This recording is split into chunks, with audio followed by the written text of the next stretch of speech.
예수님의 복음과 바울의 복음이 다른 것이다 라는 것이 아니에요.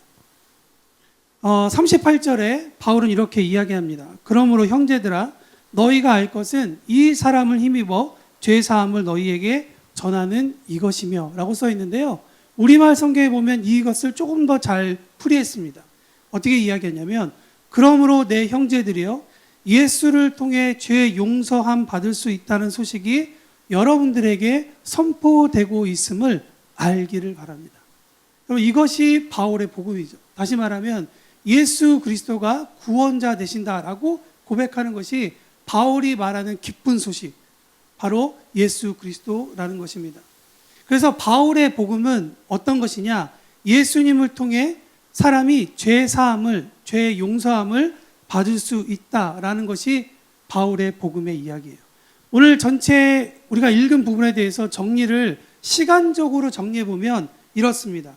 42절에 보면 안식일, 다음 안식일에도 조금 아까 우리가 읽었었던 내용을 조금 더 전해 주십시오라고 들을 만큼 회당장의 분위기가 너무나도 좋았습니다. 집회 후에 크리스찬들에게만 이 이야기를 들은 것이 아니라 유대교에 있었지만 아직 예수를 영접하지 않았지만 그러나 유대교에 속했던 유대인들도 다음 주에 오셔서 이 좋은 말씀을 전해주기를 바랍니다 라고 권면할 만큼 정말 좋은 분위기가 있었던 거예요. 근데 44절에 가면 이 이야기가 조금 변하게 됩니다. 어떻게 변하냐면 앞에서 그 웰컴하고 다음 주에 이 말씀을 전해주십시오 라고 이야기했던 유대인 무리와는 다른 또 다른 유대교 지도자들이 백성들이 그 자리에 모여가지고 말씀을 듣는 것을 보고 자신들이 가르치던 것과는 조금 다른 결의 이야기를 하자 이제 바울과 바나바를 웰컴하는 것이 아니라 성경 말씀 보니까 반대하고 모욕했다라고 기록했습니다. 한 주 만에 이것이 완전 분위기가 바뀌어버리는 그런 일들이 일어나는 것이죠. 그래서 어떤 사건이 일어나느냐? 바울과 바나바가 그전에는 웰컴을 받았는데 그 다음에는 도시 전체에 이런 분위기가 일어났어요. 모욕하고 박해하는 사건이 일어나서 바울과 바나바가 온 도시에게 핍박을 받고 강제로 그 지방에서 쫓겨나게 되었다라는 것이 오늘 이야기입니다.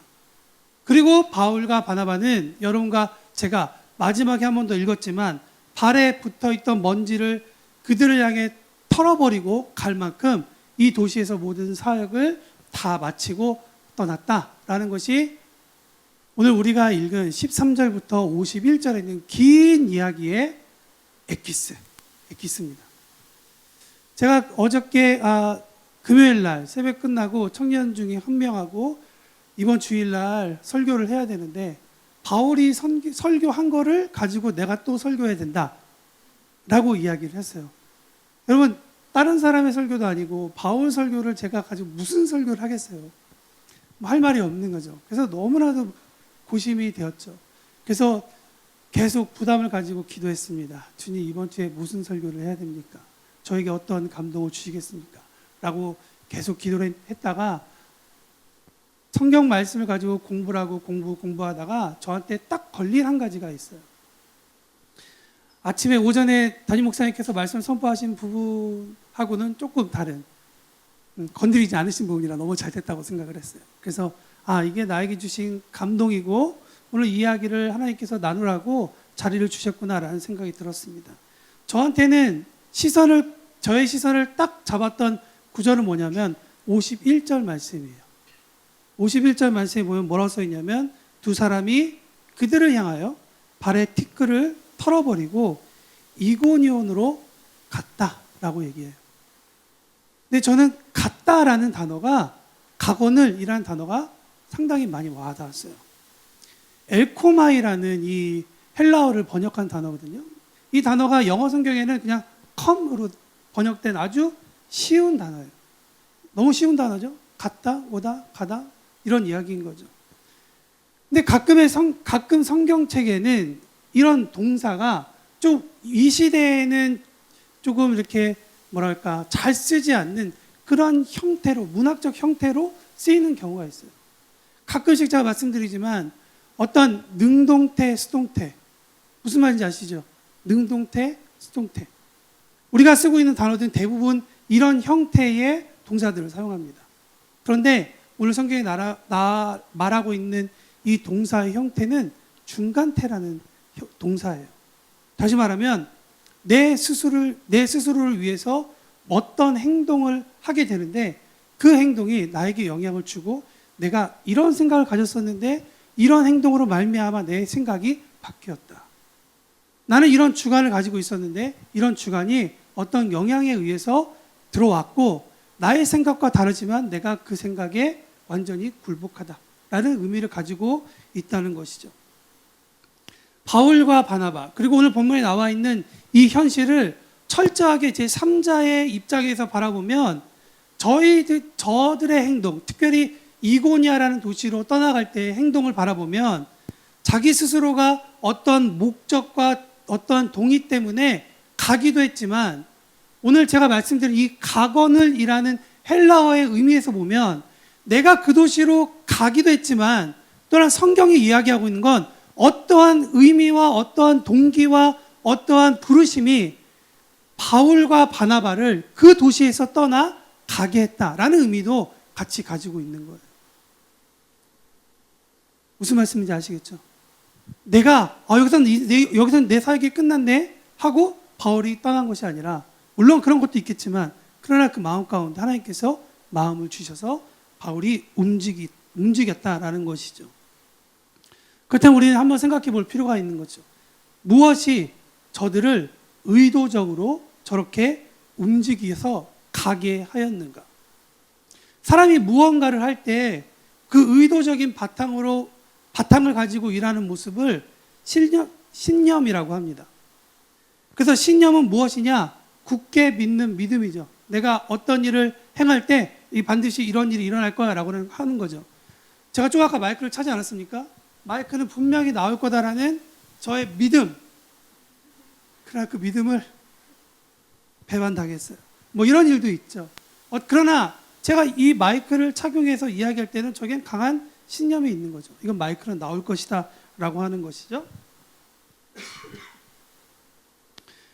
그래서 우리가 이 신념이란 이 단어를 꺼집어내서 이야기할 때는 어떤 이야기를 하고 있냐면 이 신념은 그 사람에게 있어서는 항상 옳은 것이에요.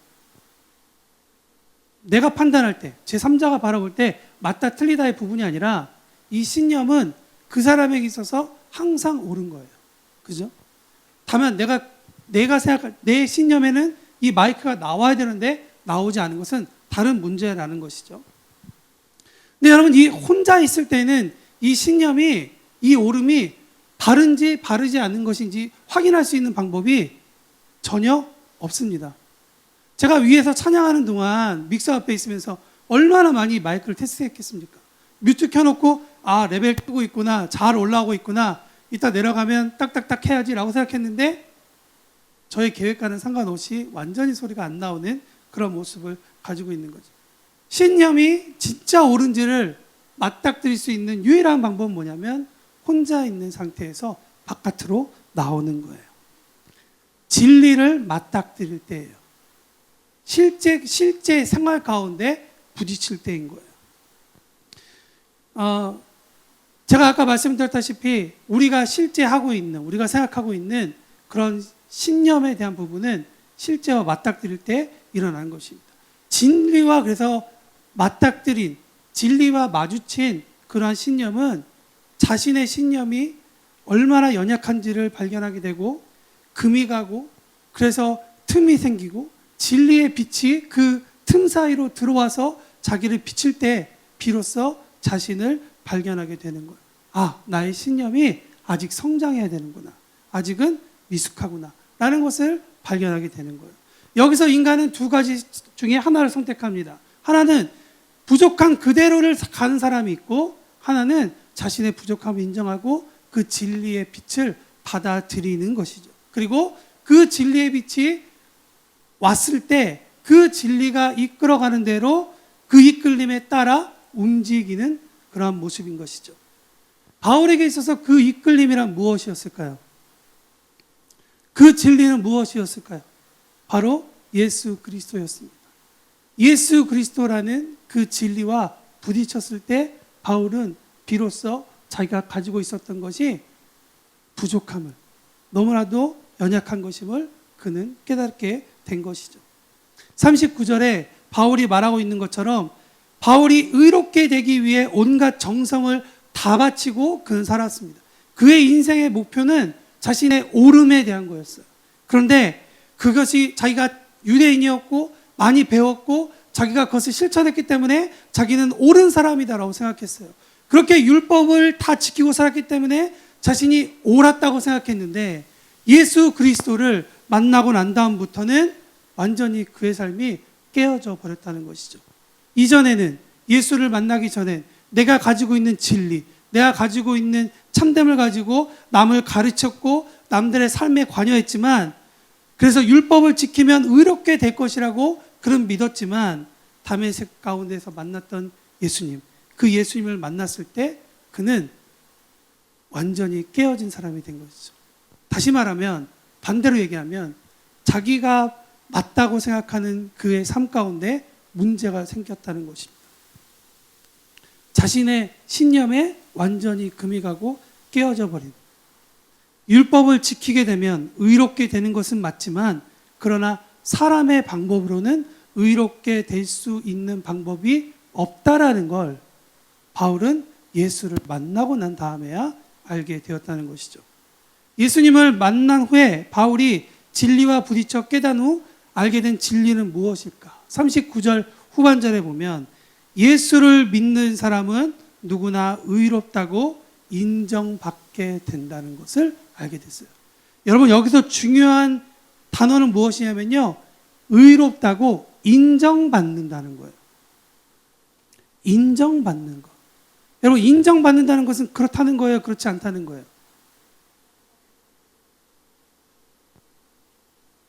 저는 피아노 잘 못 치는데 피아노 잘 치시는 형제님께서 저한테 목사님 잘 치시네요.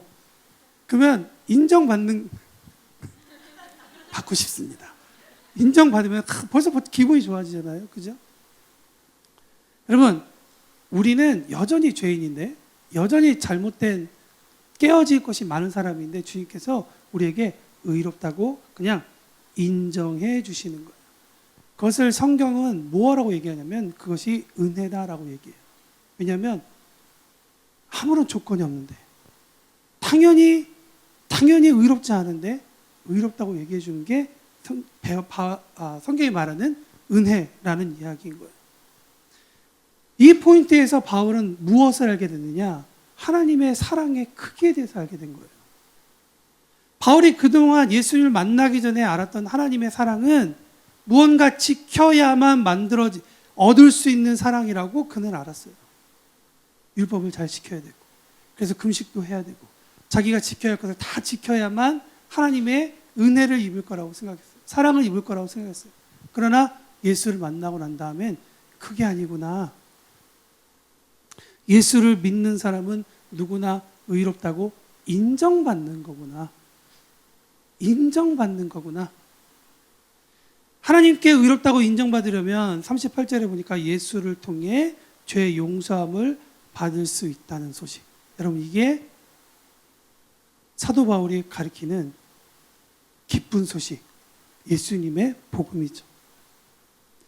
기쁜 소식하면 구원파 생각할 수도 있는데, 여튼 좋은 단어들은 이단들이 많이 가져가가지고 너무나 안타깝긴 해요. 근데 이것이 정말 우리에게서 기쁜 소식인 거예요. 생각해 보세요, 여러분. 만약에 우리가 예수님을 만나지 않고 여러분이 교회 나올 때 예전에 루터가 그렇게 했던 것처럼 여러분이 주일마다 다 모여가지고 학동사거리부터 이 자리까지 고통을 가지고 여러분이 정말 이 죄를 다 씻기기 위해서 이 계단 다 무릎으로 올라오라고 하면 이 중에 몇 명이나 오겠어요? 몇 명이나 우리가 기쁜 마음으로 오겠어요? 이 자리는 아름다운 찬양의 향기가 나오겠어요? 아니면 처절하게 피비린내가 나는 자리가 되겠어요? 하나님께 의롭다라고 인정을 받으면 우리는 두 가지를 발견하게 됩니다. 첫 번째, 예수님 말고는 우리가 어떤 일을 해도 죄, 즉 하나님의 정도로부터 멀어진 상태를 해결할 수 있는 방법은 아무것도 없다. 하나님의 정도로부터 멀어진 상태를 회복할 수 있는 것은 아무것도 없다. 두 번째, 그러나 예수님께서 십자가에서 죽으시고 부활하신 그 모든 일이 하나님께서 그분의 정도로부터 멀리 떨어진 우리가 다시 돌아올 수 있는 예수 그리스도라는 브릿지를 만드셔서 돌아가 다시 하나님과 회복할 수 있구나라는 그 계획, 그 디자인을 하나님이 갖고 계시는구나.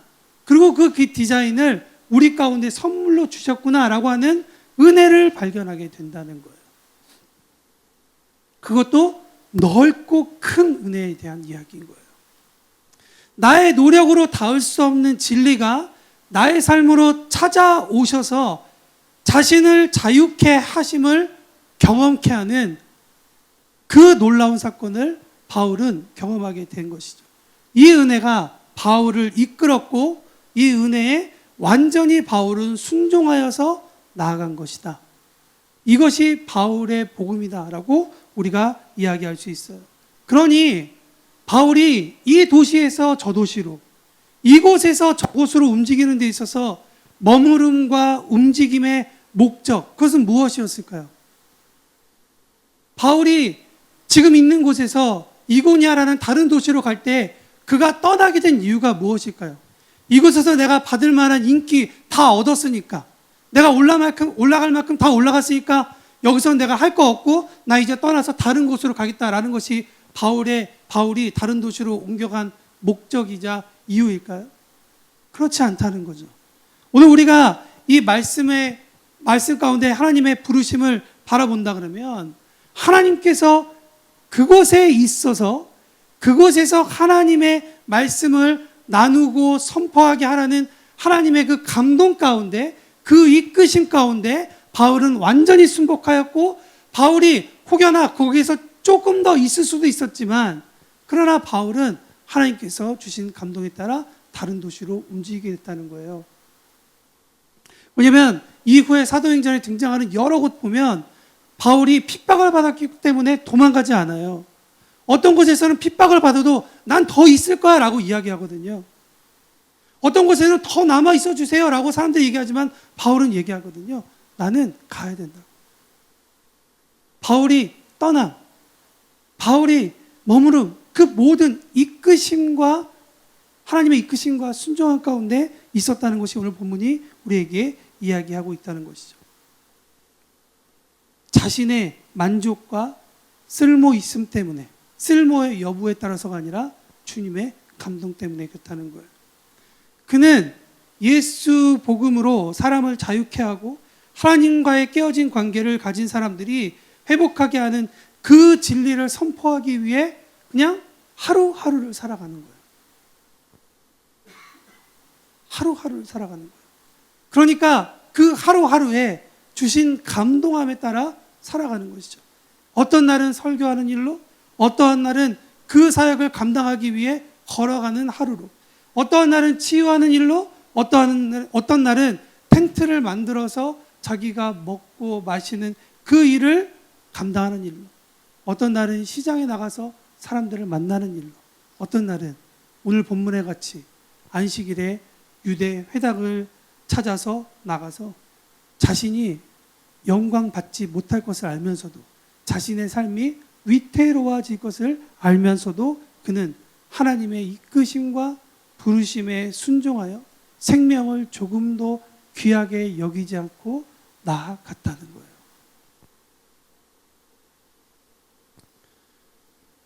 여러분, 오늘 본문 말씀을 듣고 만약에 이렇게 사는 것이, 이렇게 안 살면 우리 크리스찬 아니에요 라고 얘기하면 너무 답답하겠죠.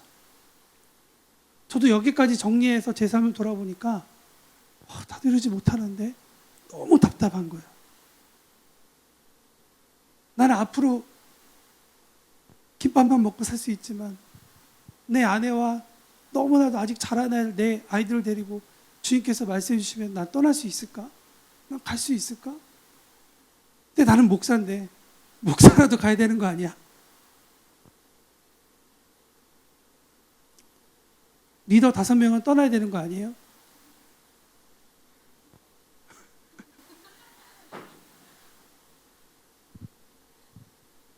쉽지 않은 일이죠. 그런데 아까 가거늘이라는 단어 설명한 거 기억나세요? 그 가거늘에 보면 주님께서 내가 이런 부담과 이런 어려운 마음을 주님께서 아시고 그 마음 가운데 하나님께서 그 의미를 넣어주셨어요. 내가 가고 싶어서 가는 것이 아니라 주님께서 보내주셔야만 해요. 그리고 주님은 우리가 순종하고 우리가 그 순종 가운데 완전히 이끌림에 헌신할 때 하나님은 마침내 다음 도시로 갈 수 있는 길을 열어주시는 거예요. 주님께서 여러분들에게 길을 열어주신다는 것은 무슨 얘기냐? 여러분이 가도 된다는 얘기예요. 반대로 얘기하면 하나님께서 길을 아직 열어주지 않으셨는데 저 갈게요 라고 하면 여러분 그 길 가다가는 완전히 망가지고 여러분들이 힘들어지는 것은 당연한 거예요. 그러니 가장 지혜로운 사람은 어떤 사람이냐? 주님, 이 길 가운데 주님께서 주신 마음이 맞는지, 주님께서 어떠한 마음으로 나에게 이 길을 인도하시는지를 내가 순종하고 내가 주님 앞에 의견을 여쭤보고 주님의 사인을 구하고 주님께서 나를 이끌어 가시도록 내가 순종하는 것이 필요한 거예요. 중요한 건 내 삶을 이끌어 가시도록 내가 순종한다는 것이 중요한 부분이라는 것이죠. 성령님께서 가능하게 하시면 우리는 그 길을 걸어가기 위해 하루를 살아내는 거예요. 여러분 10년 후에 있을 부흥은 오늘로부터 시작하지 않으면 절대 일어나지 않아요. 다음 세대의 부흥은 주일학교부터가 아니라 나부터 시작을 해야 되는 거예요. 이 땅 가운데 이 나라가 부흥하고 하나님 앞에 돌아오기를 원한다면 그 누군가가 아니라 그 마음을 주셔서 기독케 하시는 나로부터 시작을 해야 되는 거예요. 내가 변하지 않는데, 내가 하나님의 부르심 가운데 이끌리심 가운데 내가 순종하지 않는데 어떻게 변화가 일어날 수 있겠어요? 불쌍한 목사들이나 선교사만 가죠. 근데 주님께서 말씀하시잖아요. 주님의 제자들로 하여금 땅끝까지 이르러 복음을 전하라고 이야기하죠. 바울이 자기의 정체성에 대해서 이야기하면서 이렇게 이야기합니다.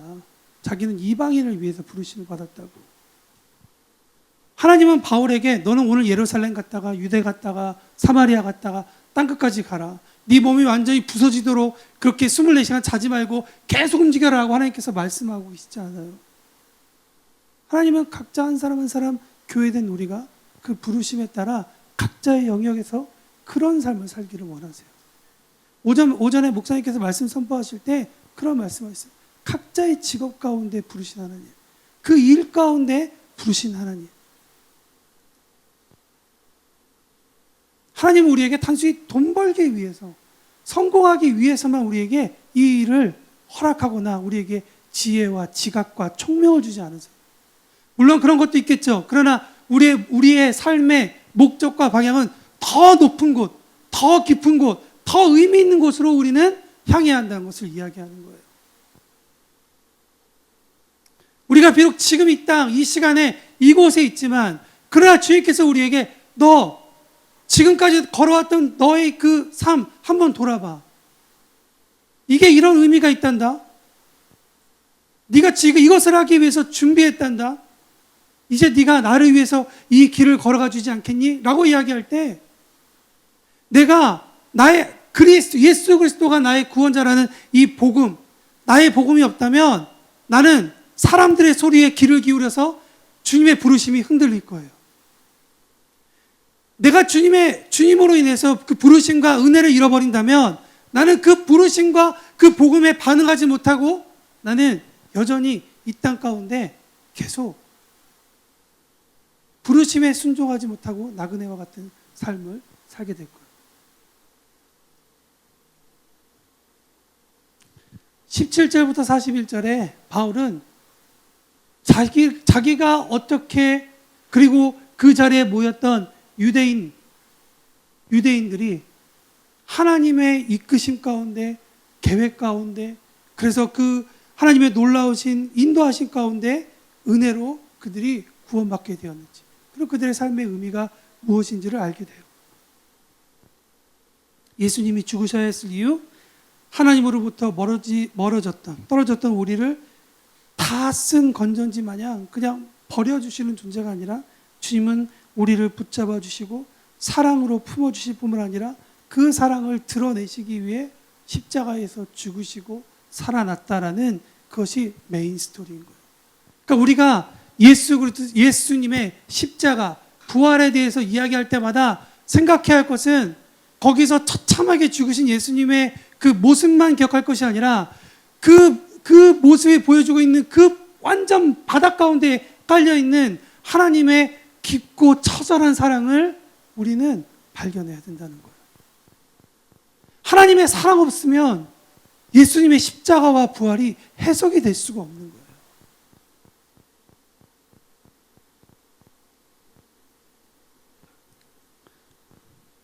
찬양 사역자들이 저보다 진짜 훨씬 더 깊은 영성을 가졌구나라는 생각을 설교를 마무리하면서 생각을 해봤습니다. 저는 어젯밤에서야 이렇게 느끼고 설교문을 마무리했는데, 이미 오래전에 어떤 찬양 사역자가 이런 찬양을 만들어서 우리로 하여금 계속 고백하게 만들었어요. 여기서 노래 부르면 약간 좀 너무 올드한데 모든 것이 은혜, 모든 것이 은혜, 한없는 은혜. 여러분, 오늘 본문 말씀을 어젯밤에 마무리하면서 몇 번이고 읽어보면서, 야, 이 찬양 참 깊구나. 모든 것이 은혜, 한없는 은혜.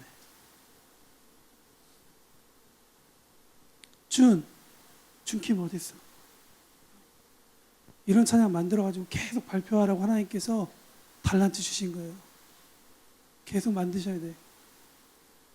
우리 밴드도 좋은 곡, 좋은 찬양들, 그런 찬양들이 일어나도록 우리가 계속 그런 일들을 해야 할 것입니다.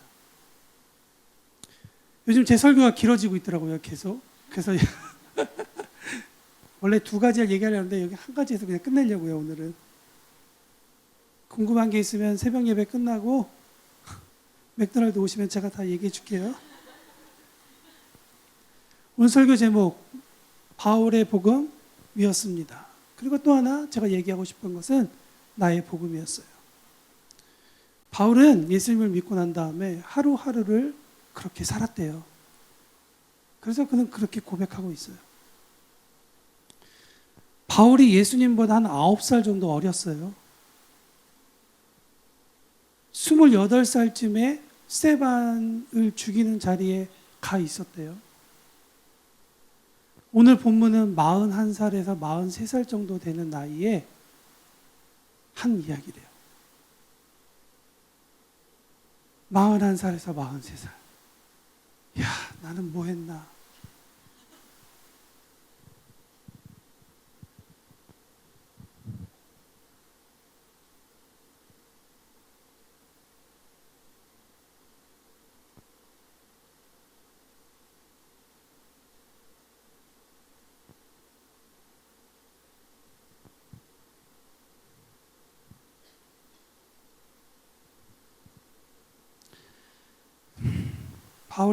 바울보다 훨씬 나이 먹었는데, 그리고 더 많은 은혜를 받았을 텐데, 하루하루 살아가는 그 깊이와 그 은혜가 참 다르구나. 라는 부족함을 생각하고 느끼고, 주님의 은혜로 더 이끌려 살 수 있도록 은혜 주십시오. 라고 어저께 마무리했습니다. 바울은 41살, 43살 된 사람들 잘 들으시라고요. 그 언저리에 있는 사람들도 잘 들으시고요.